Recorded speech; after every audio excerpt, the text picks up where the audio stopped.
Sebelum lanjut nonton video ini, jika kalian suka dengan channel Pegawai Jalanan, silahkan kalian support kami dengan cara subscribe dan klik tanda loncengnya. Silahkan gunakan headset Anda untuk mendapatkan kualitas suara yang jernih. Selamat menonton.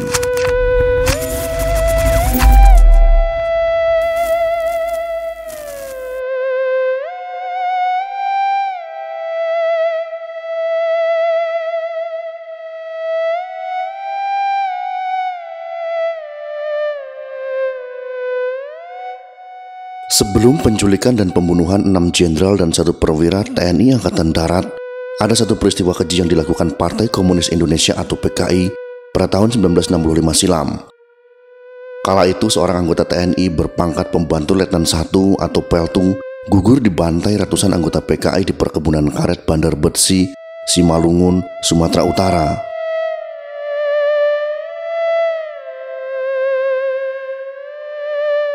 Pembantaian yang terjadi pada tanggal 14 Mei tahun 1965 itu dikenal dengan nama peristiwa Bandar Betsi.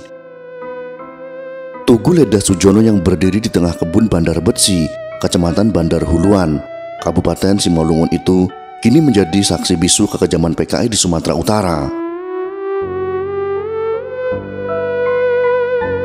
52 tahun silam, 3 sayap organisasi PKI, yaitu BTI, PR, dan Gerwani, menduduki paksa perkebunan negara yang terletak di Bandar Betsi, Sumatera Utara. Mereka menangkap, menyiksa, dan membunuh Pelda Sujono, anggota TNI yang merupakan penjaga PPN atau Perusahaan Perkebunan Negara Karet 9 Bandar Betsi. Ketika itu Leda Sujono berusaha mempertahankan lahan perkebunan negara dari penjarahan ratusan massa PKI. Barisan PKI dan organisasi sayapnya melancarkan aksi sepihak karena keinginan menguasai tanah negara di berbagai daerah di Indonesia. Salah satu targetnya adalah lahan kebun karet milik Perusahaan Perkebunan Negara atau PPN 9 Bandar Betsi.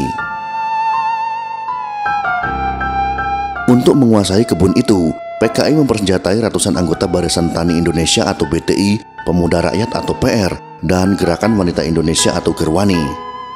Kala itu Leda Sujono bertugas di kebun itu dibantu sebuah traktor yang sering dioperasikannya.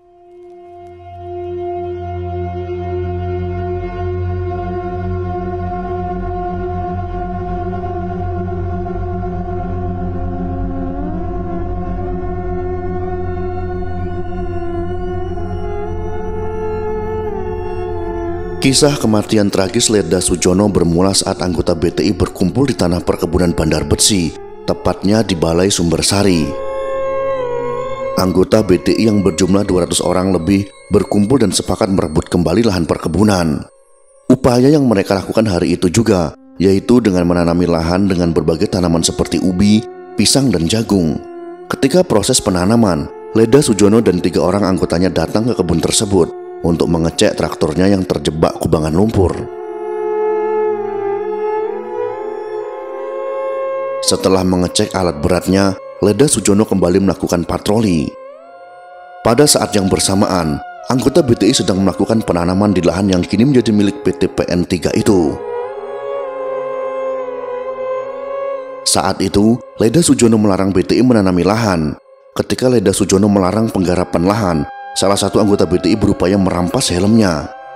Melihat adanya rebutan helm, Leda Sujono memukul anggota BTI itu dengan tongkatnya. Tidak terima dengan sikap itu, anggota BTI marah dan kemudian balik menyerang Leda Sujono. Leda Sujono dipukul dari belakang dan terjatuh.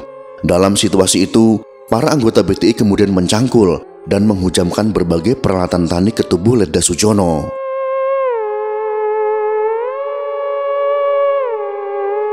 Leda Sujono pun tewas mengenaskan di tengah kebun negara yang dijaganya. Melihat Leda Sujono jadi bulan-bulanan anggota BTI, 3 anggota Leda Sujono melarikan diri.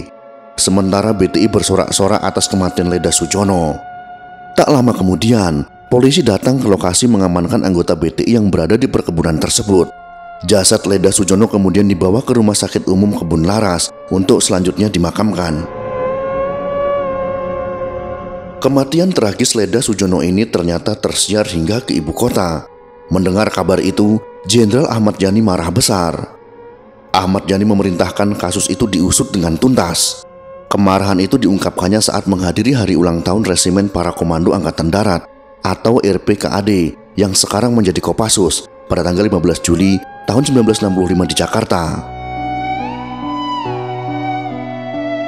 Bisa timbul anarki dalam negara kalau kasus ini dibiarkan, ujar Jenderal Ahmad Yani kala itu.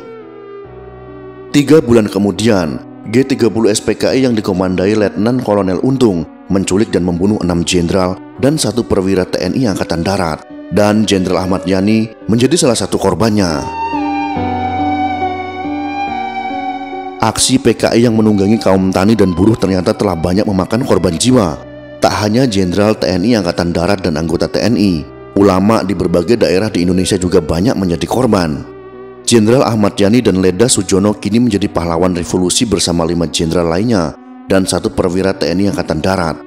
Mereka menjadi korban keganasan PKI pada tahun 1965. Untuk mengenang peristiwa Bandar Besi, sebuah tugu dibangun mirip Monumen Pancasila Sakti yang berada di Lubang Buaya, Jakarta. Tugu ini dinamakan Tugu Ledda Sujono. Kalau di Monumen Pancasila Sakti ada 7 patung pahlawan revolusi, di Tugu Ledda Sujono terdapat 8 patung, salah satunya patung Ledda Sujono. Tugu Ledda Sujono ini berada di tengah perkebunan karet Bandar Besi, Kecamatan Bandar Huluan, Kabupaten Simalungun, yang kini menjadi milik PT PN3. Lokasi ini bisa ditempuh sekitar 3-4 jam melalui perjalanan darat dari kota Medan, ibu kota Sumatera Utara. Dari beberapa artikel dan sumber yang kami baca dari internet, keberadaan tugu ini belum mendapat perhatian serius dari pemerintah. Kondisinya yang tidak terawat dan minimnya fasilitas umum membuat masyarakat enggan berkunjung ke monumen tersebut. Meskipun demikian, Tugu Sujono sering menjadi tempat upacara bagi Kodam 1 Bukit Barisan maupun pemerintah Sumatera Utara atau pemerintah Provinsi Sumatera Utara dalam rangka memperingati Hari Kesaktian Pancasila. Itulah sekelumit video yang menceritakan peristiwa Bandar Besi. Semoga informasi ini bisa bermanfaat untuk kita semua. Jika kalian suka dengan video ini, silakan berikan jempol ke atas. Dan jika kalian menganggap video ini bermanfaat, maka bagikanlah untuk teman-teman Anda yang lain. Terima kasih sudah menonton.